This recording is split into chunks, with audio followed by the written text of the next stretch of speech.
ਰਾਵੀ ਤੇ ਚਨਾਹ ਦੇ ਦੁਆਬਾ ਰਚਨਾ ਵਿਚਕਾਰ ਨਾਲਾ ਐਕ ਦੇ ਕੰਢੇ ਵਸਿਆ ਸ਼ਹਿਰ ਸਿਆਲਕੋਟ ਆਪਣੇ ਵਜੂਦ ਅੰਦਰ ਇੱਕ ਲੰਮਾ ਚੌੜਾ ਇਤਿਹਾਸ ਵਲੇਟੀ ਬੈਠਾ ਹੈ।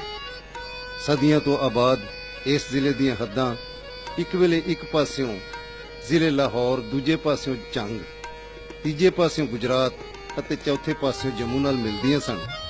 ਇਹ ਉਸ ਵੇਲੇ ਦੀ ਗੱਲ ਹੈ ਜਦੋਂ ਜ਼ਿਲ੍ਹਾ ਗੁਜਰਾਂਵਾਲਾ ਤੇ ਸ਼ੇਖੂਪੁਰਾ ਦਾ ਨਾਂ ਨਿਸ਼ਾਨ ਨਹੀਂ ਸੀ। ਇਸ ਜ਼ਿਲ੍ਹੇ ਨੂੰ ਇਹ ਮਾਣ ਵੀ ਹਾਸਲ ਹੈ ਜੋ ਇਸ ਧਰਤੀ ਦੇ ਅਜ਼ੀਮ ਸੁਪੁੱਤਰਾਂ ਨੇ ਸਿਰਫ ਪੰਜਾਬ ਦੀਆਂ 12 ਵਿੱਚੋਂ ਚੋਖਾ ਸਾਰਾ ਬੰਜਰ ਰਕਬਾ ਆਬਾਦ ਕਰ ਦਿੱਤਾ ਤੇ ਉਸ ਨੂੰ ਸੋਨਾ ਉਗਾਉਣ ਵਾਲੀ ਧਰਤ ਬਣਾ ਦਿੱਤਾ। ਸਗੋਂ ਸੂਬਾ ਸਿੰਧ ਦਾ ਕਾਫੀ ਬੰਜਰ ਰਕਬਾ ਵੀ ਇਹਨਾਂ ਸ਼ੇਰ ਜਵਾਨਾਂ ਨੇ ਹੀ ਆਬਾਦ ਕੀਤਾ। ਆਪਣੇ ਮਿੱਠੇ ਪਾਣੀ ਤੇ ਸੋਨਾ ਉਗਾਉਣ ਵਾਲੀ ਧਰਤੀ ਵਜੋਂ ਸਿਆਲਕੋਟ ਪੂਰੀ ਦੁਨੀਆ ਵਿੱਚ ਮਸ਼ਹੂਰ ਹੈ। ਸਿਆਲਕੋਟ, ਪਸੂਰ, ਡਸਕਾ, ਨਾਰੋਵਾਲ, ਜ਼ਫਰਵਾਲ ਤੇ ਪਾਕਿਸਤਾਨ ਬਣਨ ਮਗਰੋਂ ਸ਼ੱਕਰਗੜ੍ਹ ਜਿਹੀਆਂ ਤਹਿਸੀਲਾਂ ਨੂੰ ਆਪਣੇ ਕਲਾਵੇ ਵਿੱਚ ਲਈ ਬੈਠਾ ਜ਼ਿਲ੍ਹਾ ਲੱਖਾਂ ਗੁਣਾਂ ਦਾ ਵਾਰਸ ਹੈ। ਇਹੋ ਹੀ ਕਾਰਨ ਹੈ ਜੋ ਇਹ ਜ਼ਿਲ੍ਹਾ ਗੀਤਾਂ ਦੇ ਬੋਲਾਂ ਰਾਹੀਂ ਸਦਾ ਲਈ ਅਮਰ ਹੋ ਗਿਆ। ਜਿਸ ਤਰ੍ਹਾਂ ਤੇਰੇ ਮੁਖੜੇ ਦਾ ਕਾਲਾ ਕਾਲਾ ਤਿਲ ਵੇ, ਮੇਰਾ ਕੱਢ ਕੇ ਲੈ ਗਿਆ ਦਿਲ ਵੇ, ਮੁੰਡਿਆ ਸਿਆਲਕੋਟੀਆ।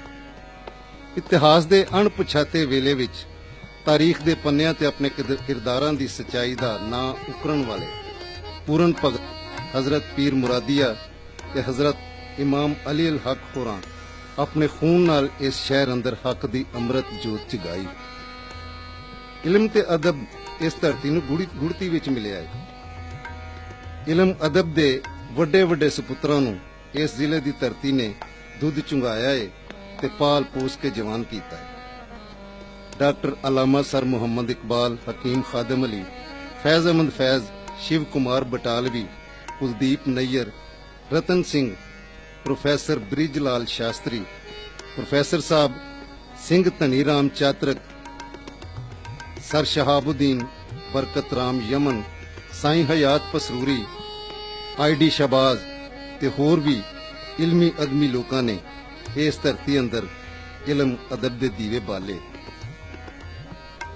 ਸਿੱਖਾਂ ਦੇ ਜਲਧਾਰੀ ਫਿਰਕੇ ਦੇ ਮੋਢੀ ਤੇ ਪਾਕਿਸਤਾਨ ਦੇ ਪਹਿਲੇ ਵਜ਼ੀਰ ਖਾਰਜਾ ਸਰ ਜ਼ਫਰੁੱਲਾ ਖਾਨ ਵੀ ਇਸੇ ਜ਼ਿਲ੍ਹੇ ਅੰਦਰ ਪੈਦਾ ਹੋਏ ਤੇ ਪਾਕਿਸਤਾਨ ਦੇ ਖਾਲਿਕ ਕਾਇਦੇ ਆਜ਼ਮ ਕੋਲੋਂ ਲਾਰਡ ਮੱਲੀ ਦਾ ਖਿਤਾਬ ਪਾਉਣ ਵਾਲੇ ਚੌਧਰੀ ਨਸੀਰ ਅਹਿਮਦ ਮੱਲੀ ਵੀ ਇਸੇ ਹੀ ਜ਼ਿਲ੍ਹੇ ਦੇ ਵਰਸੀਨ ਤੇ ਇਸੇ ਹੀ ਜ਼ਿਲ੍ਹੇ ਦੇ ਪੈਦਾ ਹੋਏ। ਇਸ ਜ਼ਿਲ੍ਹੇ ਨੂੰ ਚੜ੍ਹਦੇ ਸੂਰਜ ਦੀ ਜ਼ਮੀਨ ਵੀ ਆਖਿਆ ਜਾਂਦਾ ਹੈ ਤੇ ਪਾਕਿਸਤਾਨ ਦਾ ਸਟੈਂਡਰਡ ਟਾਈਮ ਇਸੇ ਜ਼ਿਲ੍ਹੇ ਤੋਂ ਗਿਣਿਆ ਜਾਂਦਾ ਹੈ। ਪੂਰੀ ਦੁਨੀਆ ਅੰਦਰ ਫੌਜ ਦੀ ਖਾਕੀ ਵਰਦੀ ਦਾ ਮੁੱਢ ਵੀ 1857 ਵਿੱਚ ਇਸ ਜ਼ਿਲ੍ਹੇ ਦੀ ਹੱਦ ਅੰਦਰ ਹੀ ਭਿੱਜਾ। 1857 ਦੀ ਜੰਗੇ ਆਜ਼ਾਦੀ ਦੀ ਨਾਕਾਮੀ ਪਾਰੋਂ ਇੱਕ ਦਿਨ ਵਿੱਚ 350 ਬੰਦੇ ਵੀ ਇਸੇ ਜ਼ਿਲ੍ਹੇ ਅੰਦਰ ਫਾਂਸੀ ਲਾਏ ਗਏ ਤੇ ਹਿੰਦੁਸਤਾਨ ਵਿੱਚ ਰਾਮਲੀਲਾ ਡਰਾਮੇ ਦਾ ਖਾਲਕ ਮਾਇਆ ਭਗਤ ਰਾਮ ਵੀ ਇਸ ਜ਼ਿਲ੍ਹੇ ਅੰਦਰ ਹੀ ਜੰਮਿਆ। ਹਿੰਦੁਸਤਾਨ ਅੰਦਰ ਕ੍ਰਿਸਚਨ ਮਿਸ਼ਨ ਦਾ ਮੁੱਢ ਵੀ ਇਸ ਜੂਹ ਵਿੱਚੋਂ ਵੱਜਾ ਤੇ ਨਾਰੋਵਾਲ ਤੇ ਸਿਆਲਕੋਟ ਵਿੱਚ ਤਾਰੀਖੀ ਚਰਚਾਂ ਦੀ ਉਸਾਰੀ ਕੀਤੀ ਗਈ। ਇਸ ਜ਼ਿਲ੍ਹੇ ਅੰਦਰ ਇਲਮ ਦੀ ਰੌਸ਼ਨੀ ਅਪੜਾਉਣ ਵਾਲਾ ਮਰੇ ਕਾਲਜ ਵੀ ਸਿਆਲਕੋਟ ਵਿੱਚ ਇਲਮੀ ਅਦਬੀ ਮਰਕਜ਼ ਦੀ ਸੁਝਾਣ ਮੰਨਿਆ ਜਾਂਦਾ ਹੈ, ਜਿਨੇ ਡਾਕਟਰ ਸਰ ਅਲਾਮਾ ਇਕਬਾਲ ਵਰਗੇ ਪੜਾਕਾਂ ਦੀ ਇਲਮ ਉਸਾਰੀ ਕੀਤੀ। ਸਿਆਲਕੋਟ ਦੇ ਵਾਸੀਆਂ ਜਿੱਥੇ ਇਲਮੀ ਅਦਬੀ ਖੇਤਰ ਵਿੱਚ ਆਪਣੇ ਝੰਡੇ ਲਾਏ, ਉੱਥੇ ਇਹਨਾਂ ਨੂੰ ਹੱਥ ਘੜਤਾਂ ਦੇ ਖੇਤਰ ਵਿੱਚ ਵੀ ਪੂਰੀ ਦੁਨੀਆ ਅੰਦਰ ਅਗੇਚ ਮੰਨਿਆ ਜਾਂਦਾ ਹੈ।